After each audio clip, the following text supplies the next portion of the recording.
We will call to order the Thursday, November 20th meeting of the Wayne Planning Board. First, we'll do a roll call starting from you, Tom. Tom Moran, Doug Ferris. Ginny Burnett, alternate. Ed Bergman. Andrew Goyle. Chip Stevens. So I think 5 is quorum, right? So Jeannie, are you willing to serve as a voting member tonight? Thank you. Approval of last month's minutes, which were sent out by Doug. Is there any discussion around the minutes? My last name is Stephen's, okay, for the record. Terribly sorry. Okay. I'll make a note of it. Um, Oh, correct. any other discussion for the minutes? Do I have a motion to approve the minutes? I make a motion that we approve the minutes from last week's meeting. All in favor? All right, none opposed. So to the first item on our agenda, a report from the moratorium committee. Floor is yours. Yeah, did you get the documents for the, like this, updated report? Are you able to speak up? I got a hand saying, oh. Huh? Do you want to move closer, so? No, I'll speak up. Okay, It's been a long day. Anyway, so you've got a copy of our updated report from the committee. You got an updated red line version of the proposed draft that will be the ordinance. We also gave you a black clean line copy so that you could look through that. And then we also gave you, of the police tower, if we were to pull out, as Jim suggested, possibly taking the performance standards and putting them into the Wayne zoning ordinance as it stands, and then having a police power campground ordinance. So we gave you that to look at as something that what it might look like. But we're really focusing on that red line draft Mhm. is what we need to look at. And we've spent a lot of time with you guys looking at it. And so I don't see any point going line by line through this, and I'm not sure how you want to proceed. I had a suggestion. The red line portion is everything essentially that's been changed since the original. Has much changed since the last time we talked to you? And if so, could you? I don't believe so. Okay, I didn't see any comments. There were no comments dated after September 9th, but there could have been changes. I don't know. The biggest changes that we pulled out and created the police powers ordinance. Right. If you choose to go that route. But there have not been. Substantive changes since. Right, I think some of it was some little technical, cleaning up of some Mhm. things. And I noticed, I think even in here, I think there's some spots where the, lettering, there may be a capital, the outline format, there may be capital letters instead of small letters. Sure. But I think that's where we're really just at that kind of cleanup. Okay. Yeah, I only noticed by chance 1 or 2 small things, and they seem to accord with changes we've discussed. So, all right, then if there has not been Not significant substantial. changes.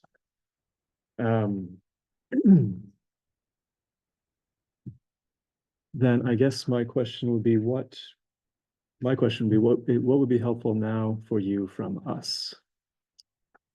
Well, having, where you have had the opportunity to look at what we presented back to you once again. Mhm. What did you see that you had concerns about? That might be a way to approach it as well. Mhm. If there's something that stands out for anyone on the board that you think we need to. As always, I have a few points, but not a long list this time. Just to clarify, so the police power doc is more just sort of a visioning. That's not something that we're actually proposing or discussing right now. Correct. It was really kind of, like you say, kind of visioning as to what it could look like, because I think that, this would be what we are. precedent. At this point, yes. Yeah, and, I know, Jim proposed to the select board, or is proposed that he could help with taking those performance, I think they're called. Performance standards. Mhm. And putting those into the zoning. We did not feel that that was what we should be doing, but Mhm. we did kind of pull out what maybe the campground police power ordinance would look like once all the other substantive stuff is put into. Once the performance standards were moved into the land use ordinance. Right, but that's, yes, we're not going through with this when we get to the public hearing and then back to the select board. This is what we would just move forward. Yes. Does anybody else have questions or points they'd like to start with before I go through my list? No, Go but I for it. missed the last conversation when, the last conversation I was in, because I missed the meeting, we were talking about taking those performance metrics out, and I think that was on the side we discussed and talked about. I'm happy to hear that that's the way you guys move it. I think it makes sense. That clean it up, keep the documents simple, and match the format that, well, we've got a lot of the other ordinance are in place with, it, right? So I think we're cleaning it up, so I'm just happy to see that. I missed any conversation in the interim. I think I'm to a meeting in 2 months, so. So I'm traveling.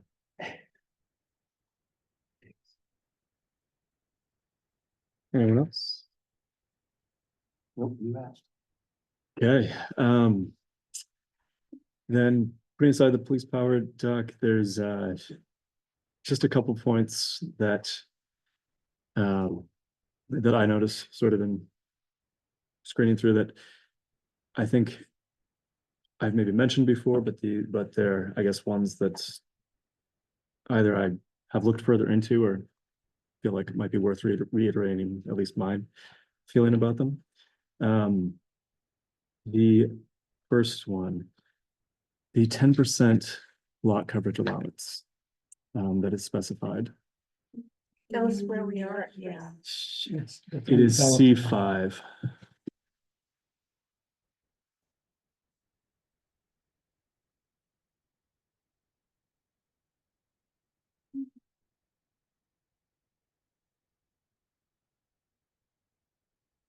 Section two. Um,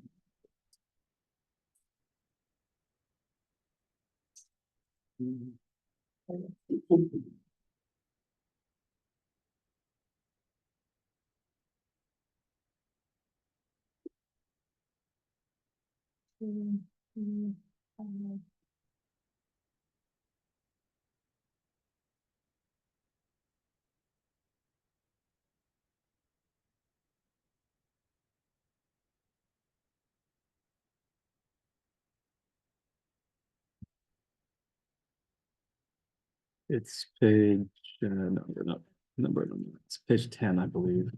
Based on mine. Have you? So what is your? My concern around that is that in every other instance of lot coverage allowances in our ordinance that I could find, including the solar ordinance in Article, one example, solar ordinance, another Article 8C1C for non-conforming uses, and another one for Article 2D2I2 for conditional use permits, we specify 20% lot coverage maximum. And given that this is campgrounds are specifically a non-intensive use, to me, we would want a compelling reason to apply a more restrictive standard than we do to all other uses. And so I guess that's what I would either like to see, a compelling reason why campgrounds need to be further restricted versus uses such as residential or solar, which are arguably more intensive. Or I would like to see that up to 20% so that we're applying a consistent number throughout our ordinances and not sort of picking numbers per use without convincing logic. That did come from some other, some of the other ordinances.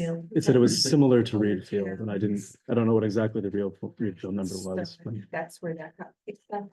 There's other towns that Sure. that put a 10% on there, but that's Mhm. something I can understand your point. That would be, that's, Developable land, right? Mhm.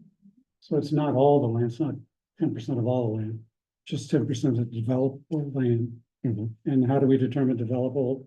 Not, not wetlands, not within setbacks. yeah, Every place else we had 20%. And it just would be seems to me. interesting to know, like, I don't think we had to do this, but if Rebuild, for example, also had 20% consistently, but there was a reason to change it specific to a campground use. I'm curious to know what that logic would be. You're saying if Reed Field had If it 20% happened of to that. be that the 10% was an outlier for them, but there was a reason behind it, because not just that they, in this case, were suggesting that it's almost a capricious use of 10 versus consistent 20 everywhere else. Maybe there is logic to it. And the only piece of knowledge I have there is that Reed Fields also had a much more restrictive number in their solar ordinance. We went up from Reed Fields, and so it could be that in general, Reed Fields ordinances allow lower lot coverage than Wayne's. That's only the solar ordinance. I haven't looked at the rest of theirs. Yeah. In my point of view, sort of like regardless of their reasoning, we should have a good reason for differing from the standard we set in our own ordinances. Agree, But but we're unaware of one right now, but somebody else is aware of the reason. to do Yeah, that For good if there- purposes. someone I can come don't up know with the an answer. Yeah. I'll see if I can find anything for that. Where are you referencing the 20% besides the solar? You said something else. Article 2D. So Article 2D. Then point 2. Subpoint I, Okay. point 2. It's in the, And that's in it's reference to what though? it's conditional use permits. Okay. I only found 3 references in the documents. To anyone that was. Like a lot of the lot coverage is sort of implicit. They specify minimum square footage for the lot and then setbacks. But when we actually specify a number, it's 20% in all cases. I could Now, find. as I'm thinking about this, I'm also thinking that this is supposed to, it's talking about total square footage of all building structures and recreational facilities. It's not campground spaces, so you've got campground spaces that are consuming a considerable amount of Mhm. the property. mhm, I can see That that. does seem relevant. That's Even a- the part you referenced to, it does say non-vegetated surfaces are included in our 20%. Right, That would kind of.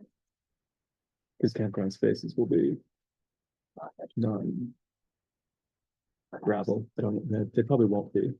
I mean, we they'll be haven't decided permeable, they'll yet. be non-vegetated, yeah. Permeable but non-vegetated.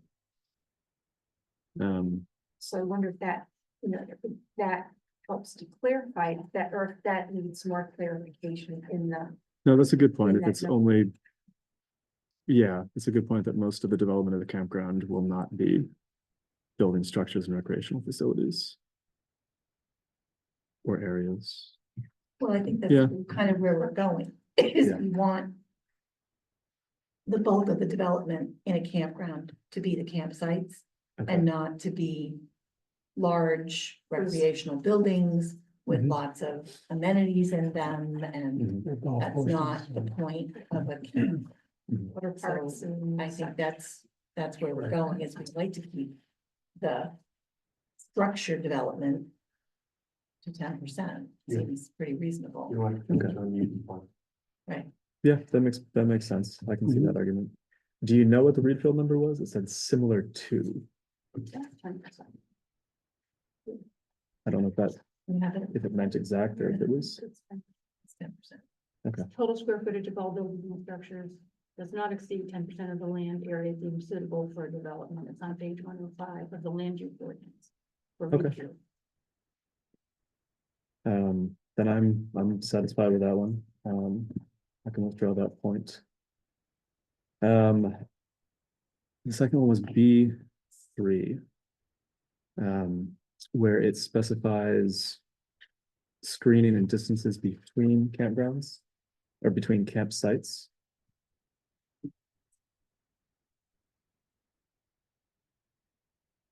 I think that's the same. That moving on from that, or is that back? backing up, buffers, setbacks Yeah. and screening.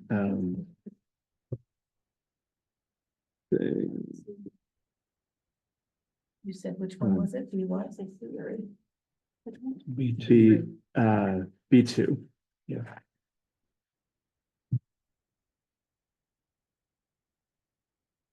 Yeah, so just a little bit up from that last one.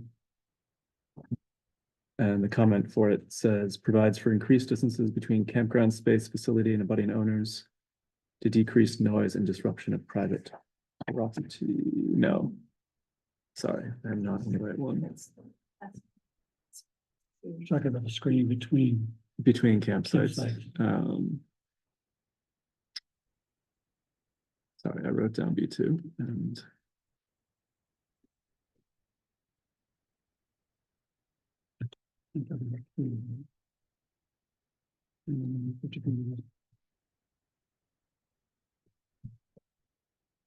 Sorry, I'll find it in a second.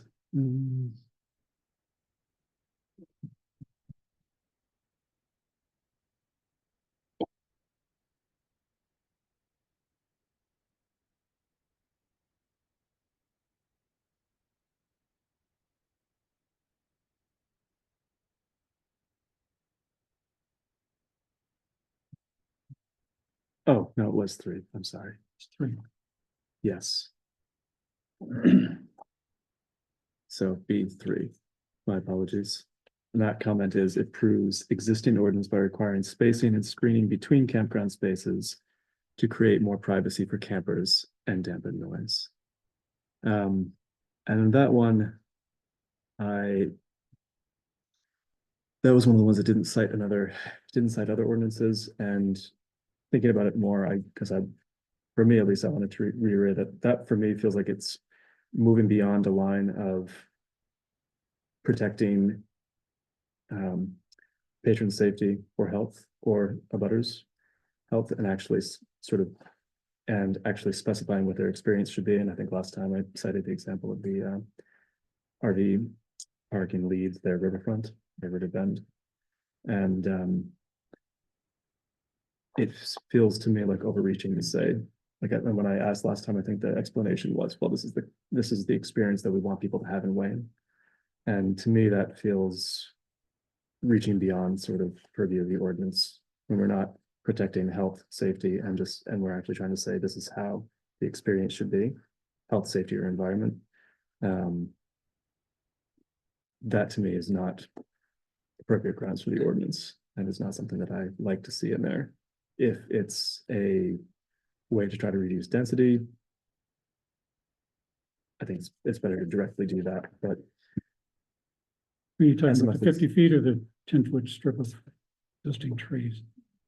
I guess mostly the 10 feet of trees. So you're, So the 50 feet is not, you don't think is an issue as much I mean, between, I don't really think we should be regulating how for. much distance between, well, you didn't want them right beside each other either. though. I mean, I don't think they would put them right beside each other, but I guess my point is it doesn't seem appropriate for me to try to regulate internal experience. yes, they will. If you have spent as much time as we have looking at campgrounds Mhm. all over the place, New England, and Mhm. there are campgrounds where those RVs are. You can put your hand out one window and touch the RV next to you, so that's not what we want in Maine. There are, just because. But if we're already regulating the maximum number of RVs allowed, we're regulating minimum lot size. What do we care if they're right next to each other versus spaced 50 feet apart? Given that, to my understanding, it doesn't impact total vegetated space because you said I'm that far. What's the? We're regulating what's the minimum experience of width? the Lot patrons. size, 75-foot width? What are we gonna put? That's what 75 feet is what is in this. That's not current, but That's not That's what current. we should. it was. 75, the 75 feet is what used to be in the campground ordinance Okay, from the onset in 71 or when it was originated. A few months before Beaverbrook Campground was sold to Jellystone, mhm, it was changed to 50 50. feet. we would like to be changed By back the select board. by the select board and the select planning board, I believe. It went to I think the planning board. went to the planning board, well, it was changed, and that was a time when, meetings were all via Zoom. There was no, real notice about it. It was, actually, I mean, do you want the whole background about it? No, Probably no, not, that's good enough. I was just trying to get what it is right now. right? We And wanted then to- what, we're saying 75 minimum width of that's the what lot we- size. That's what And we then like. this proposal says 50 feet between structures that are on there, the campers, if you will, the RV. Mhm, Is that correct? mhm. But between, okay, so you get, well, you aren't gonna have 25 feet. You're gonna have, if they centered it in the lot, and I don't know if that's possible on every site, Right. you'd have what, another 12.5 feet on each side. That's 75 foot in width, am I correct? 50, no, they aren't 50 foot wide anyway. How wide are these campers? Oh, campers, so they have to be no, they can't even do that. I used to have these numbers. Are they like 12 foot wide? They drive on a road, so, Right. they're not. So the road's coming in and they're driving in.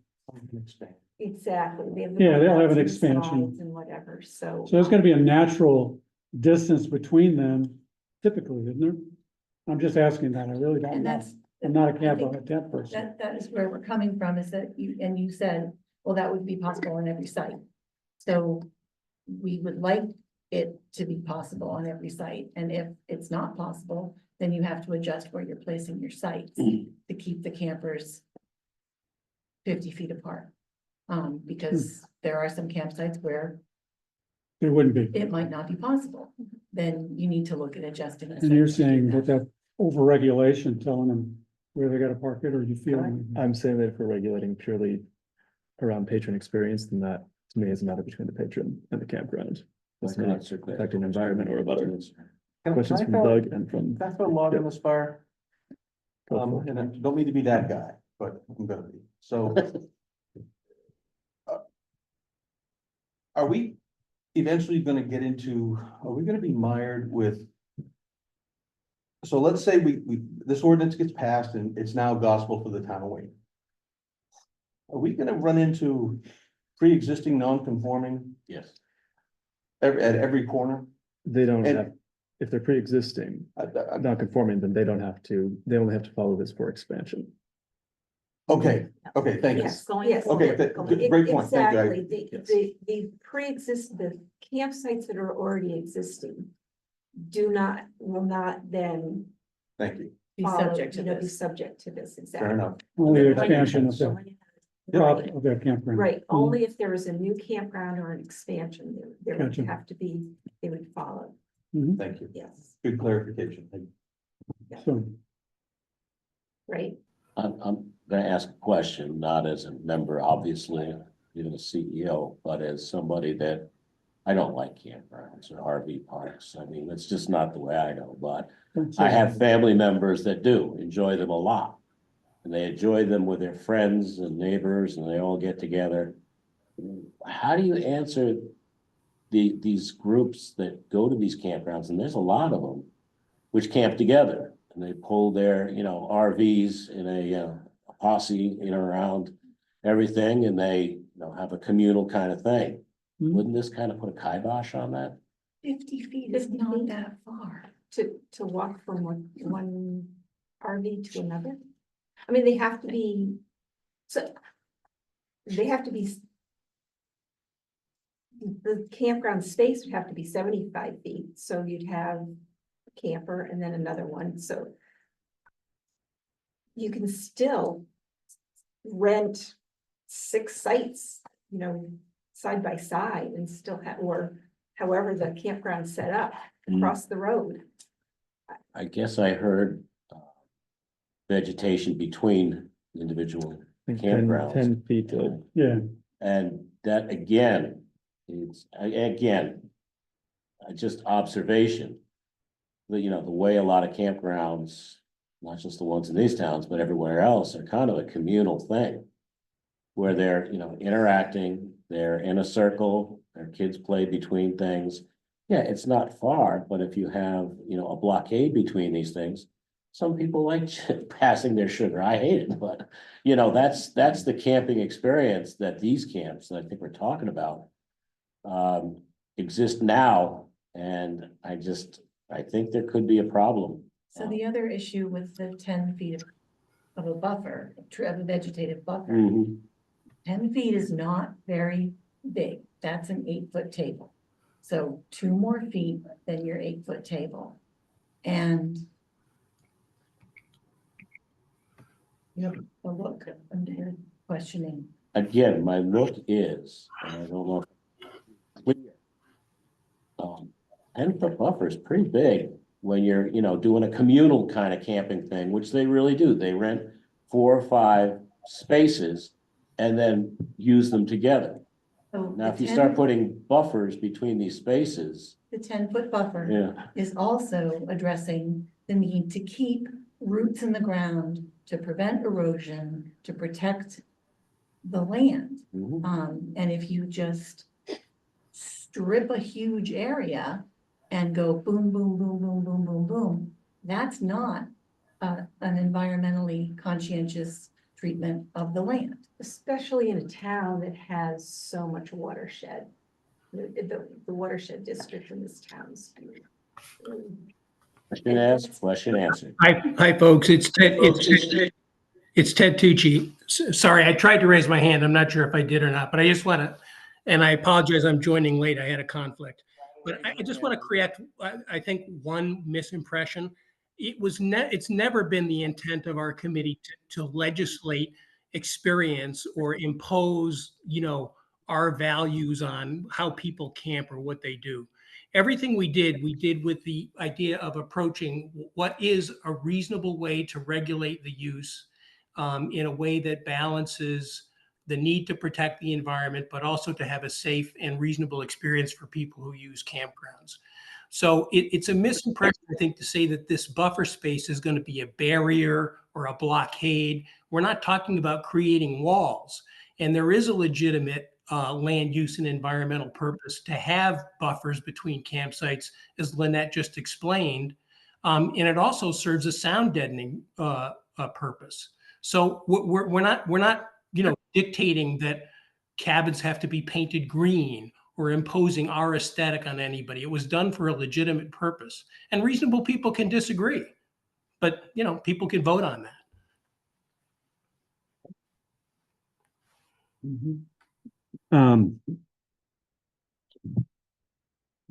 If it's for environmental purposes, I will note that the comment doesn't say anything about environment. The comment does say specifically to create privacy for campers, and to dampen noise, which are patron concerns rather than environmental. If the purpose, and again, I don't get to vote this up or down, so you also don't have to take it out because I don't like it. But I do disagree with the principle of us attempting to legislate camper experience when it doesn't affect outside. If the idea is you want a certain portion of each campsite to remain vegetated, that is a different thing. That could be perhaps done just with a % of each campsite to remain vegetated. But I think I've said my piece. I can leave it at that. Does anyone else have any thoughts on that, or shall we move on? I do agree that if you were to add in the environmental reasoning behind keeping some vegetation, whether you call it a 10-foot strip. I think everybody's kind of has not wrong with that, because you get it. Like that right away meant, this isn't just trying to necessarily require aesthetics. This doesn't necessarily keep people separate. We're doing this for a very practical purpose, because you're in a watershed area, you're stripping land quite a bit. And you want to be sure that we're The size of the lot, 75. 75. right. By Okay, 100. limit erosion. I think that gets a thumbs up. I'm a number So my own thought would be probably worthwhile. 750 square If feet. somebody wanted to argue You it, said and say, hey, 10%. this is egregious to what we want to do, how can we possibly get That's, people to? 75, whereas really, 10, because this is 10 by People 100. bring their own This is people. larger than I mean, 10%. maybe this is talk about the ones that campground would set up itself, but if people bring their own, Yeah. they could park right next to each other. I'm not gonna doubt it. I'm just, we're just Right. deciding whether or not we So can they could be there recommend this or not. That's all we're doing, really. to just point people. might So, want that's actually fine. right next to You're each just other. making. Two couples having a fun time, they want to have their double wide. 14 little changes. I don't know, but, Town's got to vote but on the it. If environmental they say no, piece we there. don't. Legislative legislation, The other one And might then seem like they overreaching. decline it. And we'll be, and we'll be public hearings. Who's gonna stand up and say? Well,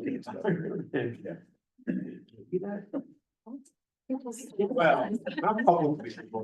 Gotcha. Usually. Adding that environmental notation. It seems, it might get people, well, first of all, it might stop people from being able to push back to being over-regulated. Take a bullet out of their gun. I think it was a good comment. If it was purely environmental, the 50 feet distance probably wouldn't still apply. Given the minimum lot size is already in place, but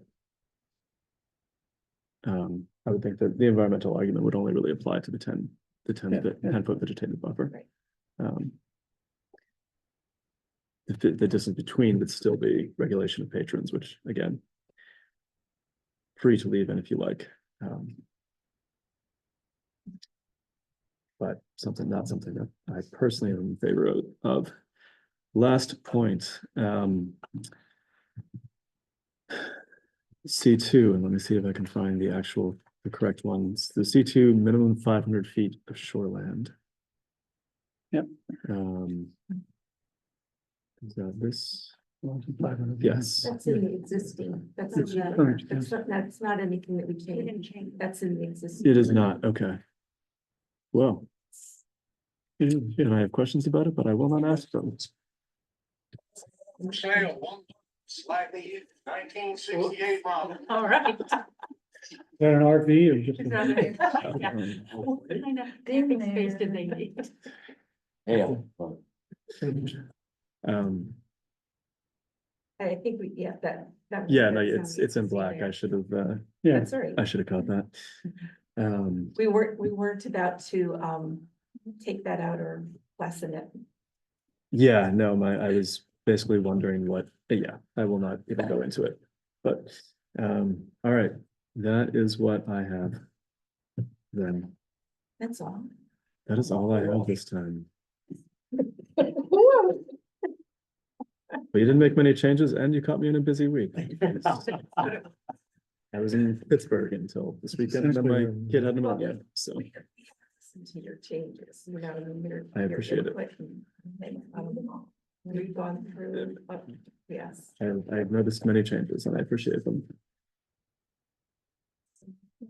I missed it somewhere, but you did add the wilderness campground space in here somewhere, right? I know I saw It's in it. the report. It's in the report, it's in the report, and it's in the, there's a definition added in here, and, With different, just saying not subject to. Not subject to that. Gotcha. This kind of thing, and it's, and in the report too, it also addresses that the whole issue of the youth summer camps, because those don't come under the, fine, under okay. this. So that's under definitions somewhere. I didn't Yeah, So, think- Those definitions are good. there's so many versions. It's- Yeah, I bet you guys, there it is. It's on the second page under wilderness campground. Designated area of the campground for which the development requirements have been reduced to provide a more rustic outdoor camping experience. Where did you? Okay, That's under definitions. Number two. page 2. Find it? So we have a definition for it. We have a definition, but we have no reduced requirements, do we? Right, oh, there we are. Sounds like we do not. Right, because that really comes under. I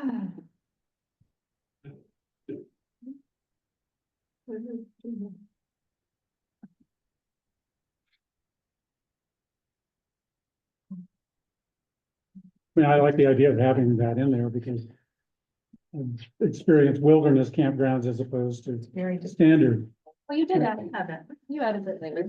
Okay, is that in there? Good. Right. Is it a I said- page or a section? Right. Uh, So You don't get this memorized yet? You have the definition in I. there, but there's nothing else. And section There's anything else. Section Yeah. 2I. We don't itemize what the, reduced. Okay. It's fine. But Jeannie was saying there was something in section 2I. That around seems it. to be. Where's it at? Section 2. Which page? Oh, yeah. Section- Wilderness Park Campground, page 14. Yeah, Um, too many papers. And as we've been working through this, some of us are working on Macs and Pages, and some are working on, with Word. and Yeah. So here, I know the PDF and then the PDFs, and so that's where some of that. In future, something like Google Docs, which is on the cloud, so you all work from a central one, could be. Yeah, that's 5 requirements. Is that?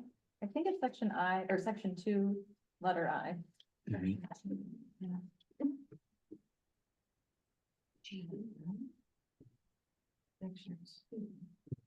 Oh, yeah, but yeah,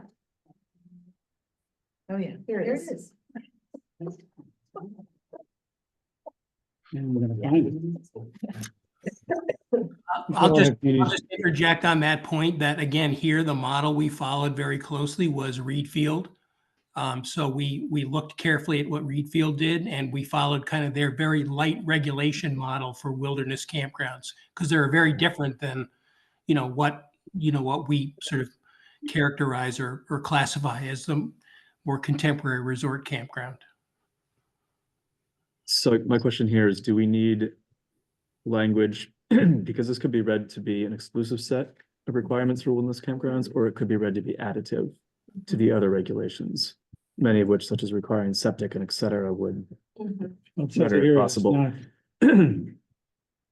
Reduce pitfall, composting portable. Right, toilets so it and- says they shall be limited, so is this intended as essentially the only ordinance, the only section of this ordinance that would apply to a wilderness That's park the campground? intention.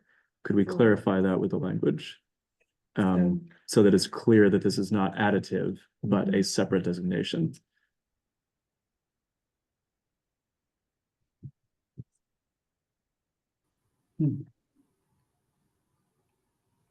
Hey, Andy, it's Ted. Can you clarify what your concern is? Because I don't think, it certainly wasn't our intent to say that if you have a campground, you have to have a wilderness section. That's not what we were at all saying. No, I'm saying that the way in the way it looks now, it could be interpreted that section I is additive to all of the other requirements for a wilderness campground. So that a wilderness campground would have to meet section I and everything else. According to the Not according to definition. the definition. I was gonna say the same Definition. thing. The definition says That's it where is not clarifies that. is part of it. It says not subject to, or subject to. It says it reduce. for reduced. I So still maybe- think it would be helpful to say that. To Wait. try to make it clear that these are the ordinances that apply to wilderness campgrounds. In the definition, where we have the definition of wilderness, campgrounds, it's just refer to section two. Letter I of this ordinance. I think that could be useful, certainly. I don't think. To me, where you list the requirements, it should also be made clear that that the other requirements are Null and void. waived in this case. Yes, Okay. the rest of the ordinance is waived. Obviously not the rest of the land use ordinance, but Yeah, it is kind of unclear otherwise. you can, I mean, I see what you're saying, but I feel like So, it's good to be as clear as possible. so does that mean they wouldn't even have to follow the requirement that they had to have 10 acres, a minimum of 10 acres? Well, So that's that's where you start, and if you want them to follow some, I think it needs to be clear which ones they need to follow and which ones they don't. right. So if you could say like, they are exempted from, section X, X, X, and X, like Mhm. ones governing, septic regulation, or like, you must, whatever, filing a list of RVs that are gonna be there, like, if you want some of the rest of this to apply, great. If you want none of it to apply, great, but I think it should be clear Clear. what applies to a wilderness campground, ideally. Shouldn't have asked that question. Oh, this is a good one. Do we have a hand raised? Peter Okay. Hirsch. Peter? Yes, thanks very much. It's perfect timing because I appreciate that the committee has put something in the report about summer camp and that it was not intended to cover summer camp. And yet there isn't a definition of summer camp and an exclusion of summer camp. I have, since the meeting that I attended in September, had conversations with both Jim and Chip, and certainly there is an argument that the definition could be interpreted broadly enough to include Camp Androscoggin. And yet, certainly historically, Camp Androscoggin has not been included under the old ordinance. And in talking to the Camp Association and my colleagues in other towns, summer camps are considered differently. So I think it would be appreciated and helpful if we were excluded, so that's made clear. If I could jump in at this point, I know Ted just raised his hand. I'm sorry, I may be jumping the line, but would it Jim Cat. But would it be possible to for summer camps to be carved out? And the other thing is, when you take a look at 2E, or actually, yeah, it's 1E. It talks about permits being required, and it basically tracks you into having to meet all of the standards that follow for a campground. And maybe that's the place where you could be making a division into campgrounds, summer camps, these wilderness park campgrounds, and then say which these have to meet. The idea being that I assume summer camps would have to be much less regulated because you're talking about a different situation. Just a thought, but also you might want to think about in the overall licensing police power ordinance for campgrounds, how do you want to treat summer camps? I assume that you know, the code officer would like to at least take a look and make sure that the water is working, the waste septic systems are working, that things are in decent order so that kids can be there for the summer camp. It wouldn't be perhaps the same level of concern as for the operation of a full-on RV park or recreational campground. So just a few thoughts, but those are some things that might get addressed for the next go round. And if I might, just in my response to Jim in our phone call, and in that is, I'm perfectly happy for Chip and his successors to come over and spend time and visit and look. We are licensed by the state annually with a long list of regulations, and I understand that the town can do something above and beyond the state. However, my only concern is that if the only document has all of these regulations that don't include what is Chip or a town representative coming to inspect. And since that's nowhere existing in the ordinance, I think it would be important. I'm not asking for this committee or others to do more work, but I think it would be important to have that. And certainly over, you know, many decades, the town has felt, I believe, that with permits and access whenever they like, both the campers and staff at Androscoggin and our neighbors in the town has been well enough protected. And so it just seems cumbersome to be under an ordinance that really isn't written for us. And And that's what, as Peter just mentioned, that he has to go to the state annually to get licensed as opposed to permitted through the town. That's my understanding. And that's like he said, he's got his checklist of what he needs to have for that campground. It's different than what,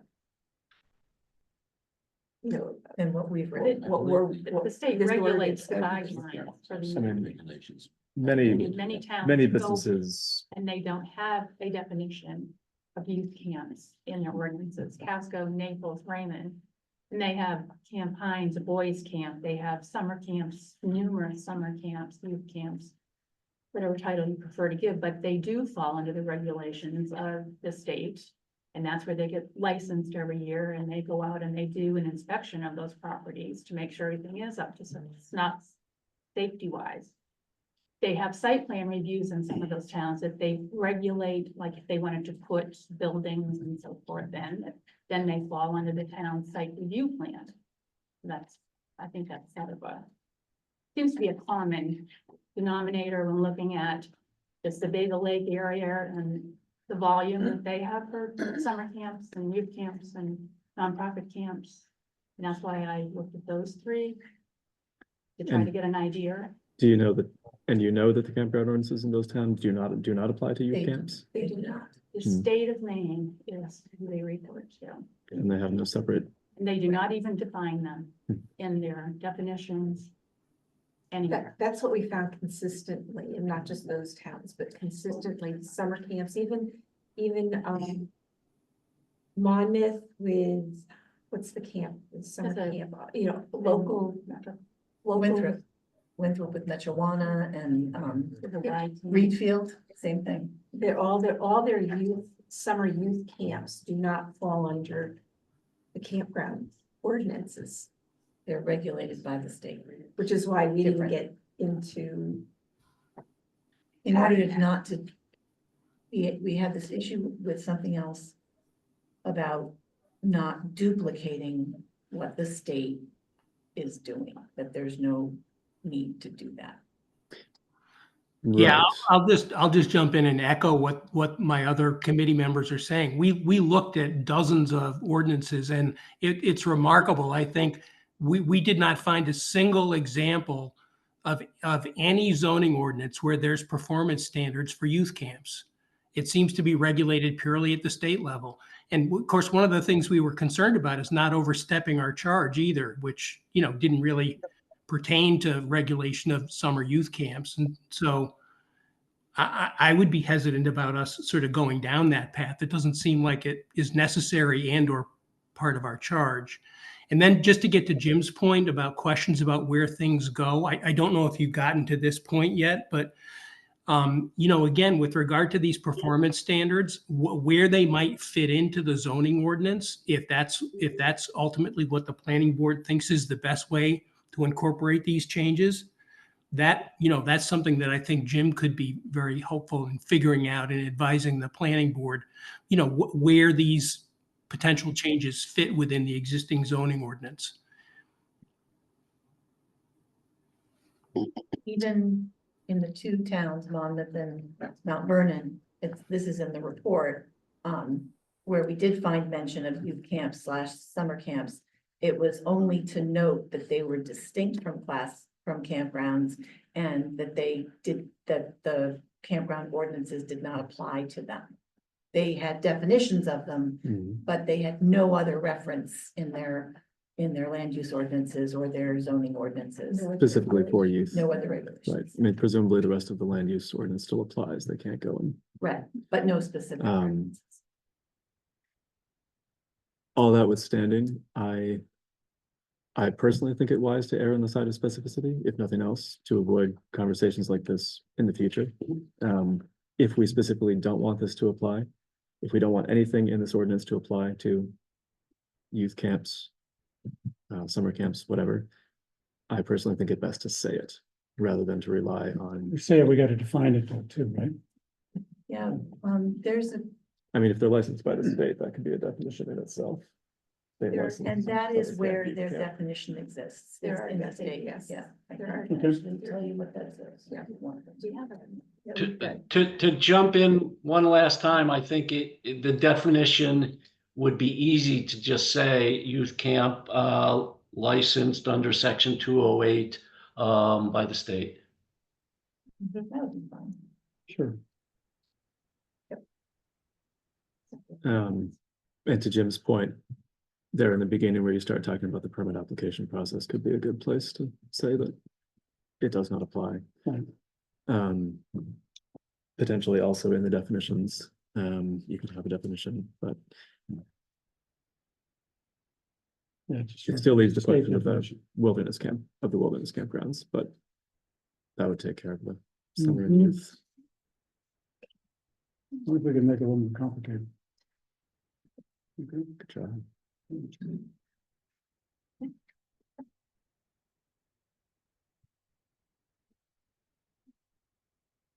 There were so many facets to campgrounds. Yes.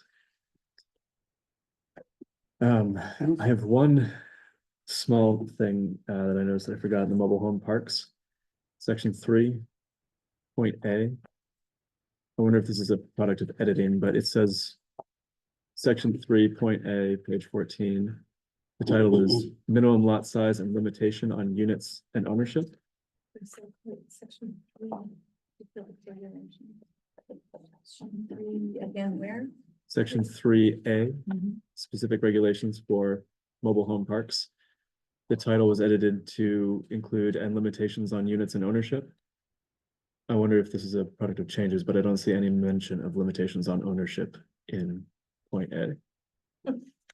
Oh, even Which though is it not a problem. references units and ownership, I see what you're saying. Which is not a problem for me, just that if we're not talking about it, perhaps we should take it out of the title.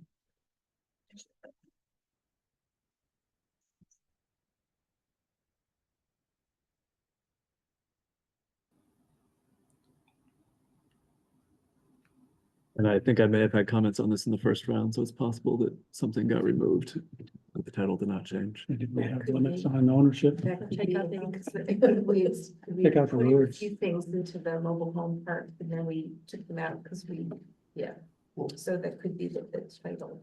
I might be looking at a. I'll plead guilty to that. I think it's just an editing error, I think. Sorry. No worries. The version I'm looking at, the last line in that section says, the land within the mobile home park shall remain in unified ownership and the fee to the lots or portions of the lot shall not be transferred. So that would, in my opinion, roll up to limitation of units and ownership. Where was that? What number is that? Where are you at? I'm in 3A, but I think I'm in a He's- previous version. he has an old version. Yeah, It's an old version. right, but I'm bringing it up. Did you mean to delete it? Yes, Okay, yeah, so then the title has to be changed along with the removal of the font. Okay. because I think we added it in because we saw that in other ordinances, but then one of the comments that came up at a previous meeting was that we really shouldn't be, It's overstepped. we weren't gonna be touching, diving into the mobile home park situation. So we took that out. In my version, it's perfect in the magic. Yeah. Yes, one removal would merit the other removal. So there we go. You're a living time capsule. Clarifies. Yeah. Yeah. Learn to the past, man. Okay. So do we have any hands raised? Do we have any further comments or feedback for the moratorium committee? If not, I have one small final ask. Moving forward, if Third last. I was gonna say, final what? last. this is not a comment on the ordinance, if there are further changes, would it be possible? I know there's a little bit of like Microsoft Word wizardry, but to have a changes version for just the changes that happened since this point. Just because like looking at this one, trying to see if anything had changed. I'm not the one, Ted's the one who has been able to get the expertise to be able to make. I know it getting is- These red line, blue Sure. line, color copy versions. If you so- can just pass on that desire for someone who is good with Word, it's a relative, it can be done. I promise. If it can be done, that would just be, it would be, So it would be, pass that on, but Thank So my understanding is that what you would like to see is if we could have another copy with maybe a different color. If you make No, further, What no, I would do is take the clean copy Mhm. and do red line from that. The clean copy Oh. of this. Yes. And red line And from we that. red line from Exactly. that, so you could see what the if you make, most yeah, recent changes are. yes. Got it. Okay. But when we get to the point of doing this for a public hearing, wouldn't we need You'd want all the changes. all the changes similar? Okay. Right, just if you're sending it out to review for us, Right. it would just be great to be able to see exactly this is what changed since Right. last time. Yes. How many changes did we have this time? No, we only had a couple. right? Not- I think, not but really. for example, that's why it was easier to Yeah, miss we eliminated to some. miss the Wilderness Park one because. Yeah. It's all the same color. Because you missed it. Park, use summer camp and get rid of this title. Yeah. I think, Yeah. and, yeah, I think that was it. So does the board want to see one more draft and talk about it, or schedule a public hearing, assuming that a new draft will be ready and clean and before everyone in time? I think we should schedule that. I am comfortable scheduling a public hearing if the committee feels We need to move comfortable on. with that. I make a motion. I would agree. We have to meet these standards. How much? House, and how much, when do we have to get this next? Because these changes, I think because these changes are relatively minor and straightforward that we're asking for, I mean. Public hearing. Thursday, in December. Yeah. I don't believe that we'll probably have it, unless you guys have a special meeting. December, so it'll probably be the third Thursday in January, yes. We're going to be looking at public hearing. Public hearing. Thursday, And so if you can have them to us. A week before, would that be? Do we have to have a public, I don't, because we're, how early before the public, before the hearing, we have to have the. No, that would be the first week. First week. January.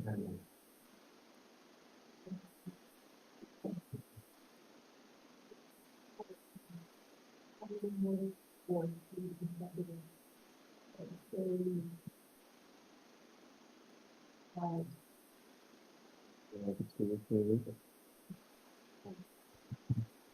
Whichever it is. I need it. Board needs it.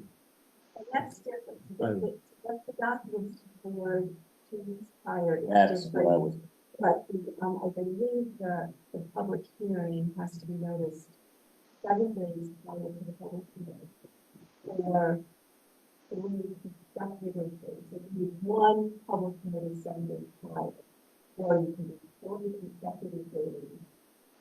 3 days prior. this gets expensive, folks. I- It's I'm just saying, It's $250 per KJ in service, because you don't have a community paper anymore.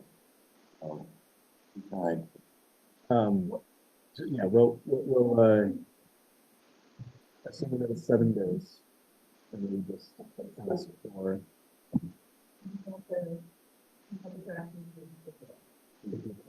Great. Third Thursday. Yes. Is the rest of the board on board with it? For the January?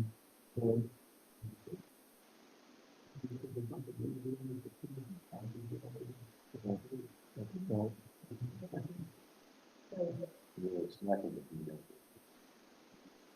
So after the meeting, and then I'll do the night of the meeting.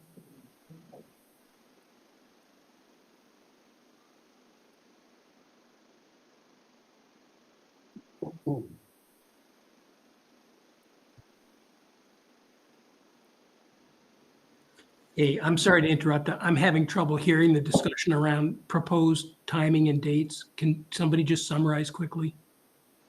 January, third Thursday in January for the public hearing. 16th, Yeah, my only comment would be, we want to do this as smoothly and efficiently as possible. So whatever the planning board thinks works the best, we'll make sure we get everything ready to meet whatever the notice requirements are. Great, thank you. So it's a public hearing. We're gonna have copies of the finalized for public to ask questions, make comments. Ideally, a clean and a redlined, full redline version. right, Um, copy of the report, copy of the report. Latest changes just for us by email. yes. And then a finalized version for the public when they get here. The public, I think, should have access to a full redline version, the report. Full red line and every change we've made. Yes. Gotcha. And They've that, made, proposed. One suggestion, I assume that CHIP requires that things be submitted 2 weeks in advance of a planning board meeting, so that we're saying by January 2nd, those documents ought to be available at town hall. The town, I don't know if the town has the ability to put those online, but if we had them in digital form, then that's something that could be easily accessible by the public. And that way they could, the public could see them and think about them before walking in. The other part Great is idea. it'd be a good idea too if the committee were able to do an overview of the ordinance. We understand what it does, but we've seen it as in its development. And folks who are coming to a public hearing might just want to hear from the committee what they've been working on, and the committee can explain what it looked at, what it did, how this ordinance, these changes change what's there now and what they do, the features of it. It doesn't have to be extensive, but a summary.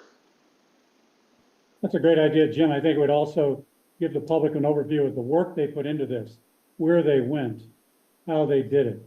I think the public needs to know the amount of work, volunteer work, I might add, that went into this, to the proposals. Not that we're advocating necessarily for it yet. Right. Okay, Yeah, that's it. And I was gonna point out that I believe that part of the public posting for the public notice should include, at least on the town website, the digital format of the report and Mhm. the proposed draft. Yeah.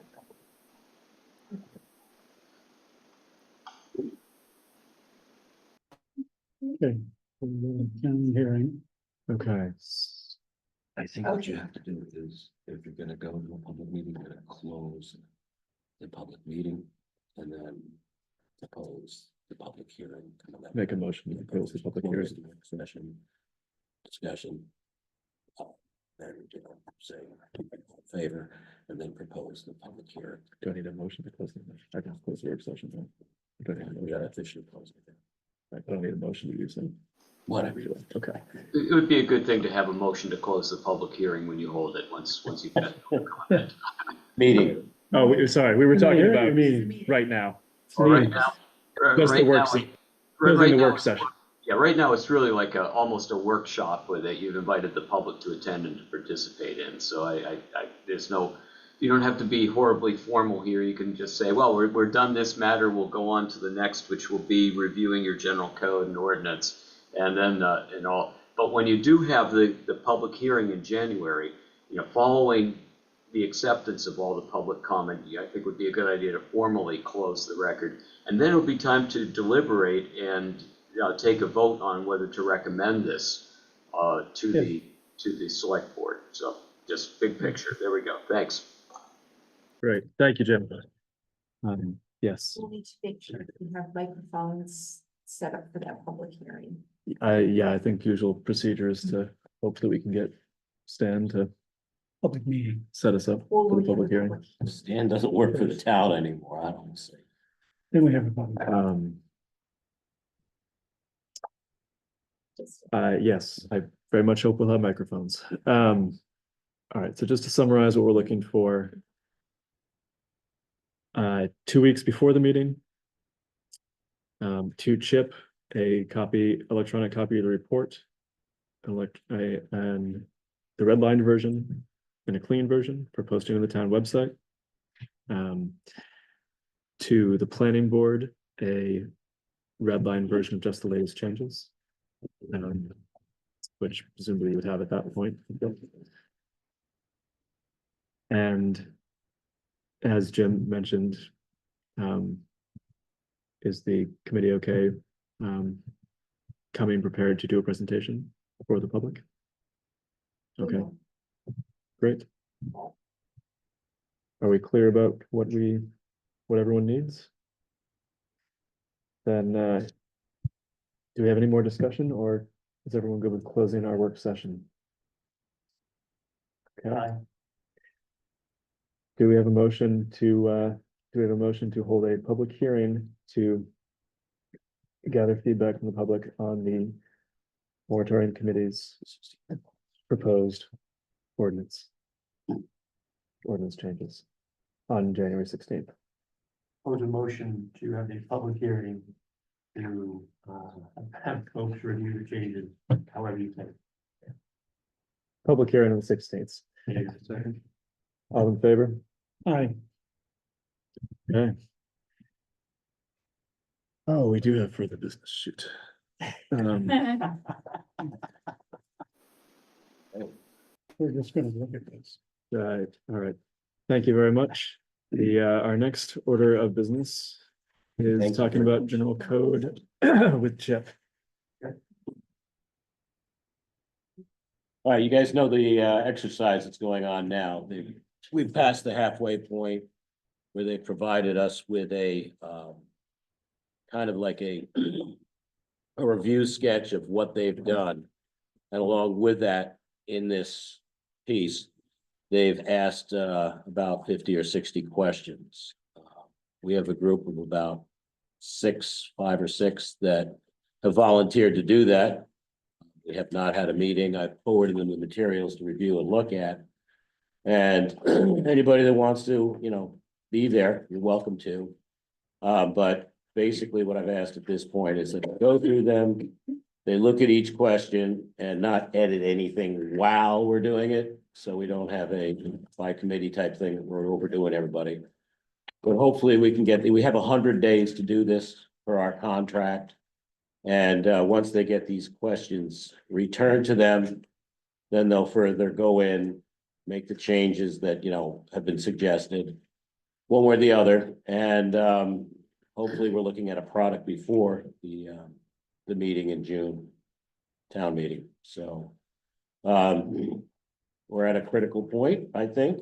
Hopefully we'll have, stuff done for January. That's when I foresee having a meeting of the group. And we'll be back to you. What are the questions concerning? Mostly looking at? it's where they found conflicts between ordinances, suggestions where state law has changed, state regulations have changed, places where they just see that, we've missed things, as this group has found, there's different things they've missed. So, that what they do is when you're going through this, there's an arrow or a star, you click on it and they have, this is where we found a problem. These are our suggestions. They do not write any content, they just point things out and suggesting either that, you go along with, something that, another town has done or something, or leave it the same, or put in your own verbiage. So this group is creating that verbiage? At this point, we're just trying to get consensus on if that has to be done anywhere. And if they do, then they will suggest verbiage. So it's just a set of like issues, and they want us to Right. comment on them. And then figure out what to do about them. Then you write verbiage if you need to. But, when this gets down towards, I think maybe February, all this going on and everything. Mhm. At that point, we'll bring this into a public meeting and discuss what's been done. Hopefully maybe Jim might be there. I don't know. He'll be available if he's still alive then. Yeah. Weren't you supposed to retire? Working on it. But hopefully we'll have somebody from general code there, either here or on Zoom. And then we'll go through the work that's been done and, see if anything else has to be cleaned up, and then they'll do their final version. Mhm. At some point along those lines, we'll have an online area that will be the work in progress.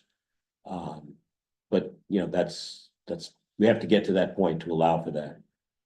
To clear up a question we had from the select board, they're doing this, they're gonna give this to us in the code version of all the different ordinances that's included in this, the town entertainment ordinance, there's 6 or 7 ordinances, the campground ordinance is in there. They'll have it on an online version, which will have, an easy lookup and everything, almost like AI kind of thing. It'll have where the ordinance came from, what year, who did it and why. In the background, if you want to know that, and then it'll have all the ordinances, arranged in a code type of fashion. Once that's done and they're done with they're never done if we keep them on yearly, to update things as we need it, i.e. the new RV campground, once that gets through the vote in June, that would have to be brought in, and that will be done. But if the town decides they don't want to spend $1,000 a year or whatever, we own that document. It will be available online. There will be a paper version if people, desire that. But, this will be our property, and hopefully the town will be pleased with their work and will possibly include other ordinances to be included there.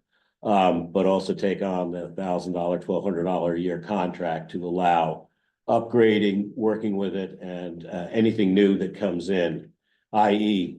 we upgrade our solar ordinance. And we really have to take one meeting pretty soon to just discuss changes, because there have been changes discussed with different ordinances, other than campground, believe it or not, like the solar ordinance. I'll have a few suggestions, but that's something we're gonna have to deal with also before March. So we'll try to fit that in, either in January or February, so we can make a final, vote in March for any changes we have in ordinance, because then that has to go to the select board and then it has to go to town meeting. Mhm. Okay, but I'd like y'all to think about that. You had some really good suggestions about, maybe changing, different things with the panels and everything.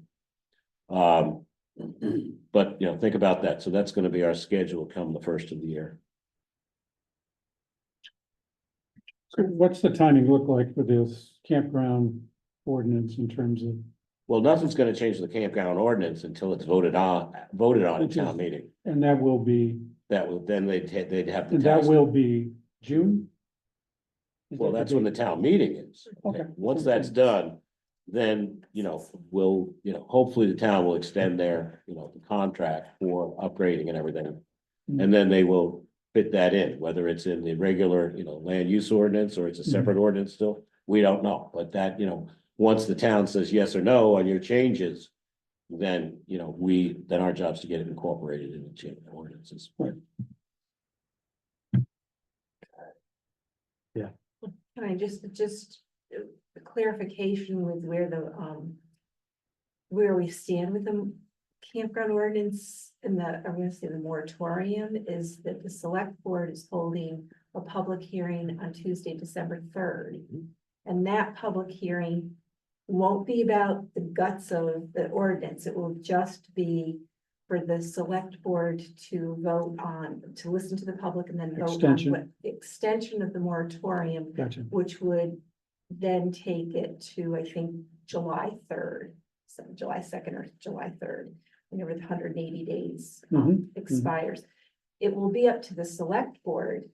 Once the planning board has the Made a public hearing, recommendation. it will be up to the select board to determine whether or not they want to have a special town meeting sometime in the spring or wait until the June annual town meeting Okay. to Thank you, put the Betsy. vote That's to a good the clarification. town. One suggestion, and, the select board, in order to extend this, they need a reason. And so maybe if you could, at that meeting, outline what you've done and the reason that it needs to be expanded, then that would help them in making that decision and making it legal. It's his fault. There. That's not true. All right, guys, that's my piece. Okay. Then. Does anyone have any further business? Who took notes tonight? No one. Oh. Yeah. AI did. We Somebody did. said AI was. Well, we have a recording, so who's gonna You have the recording? There is it in Zoom? Let's close the meeting. Yeah. I won't forget. All right. Motion to adjourn? I make a motion that we adjourn this meeting. Second. All in favor? Thank you.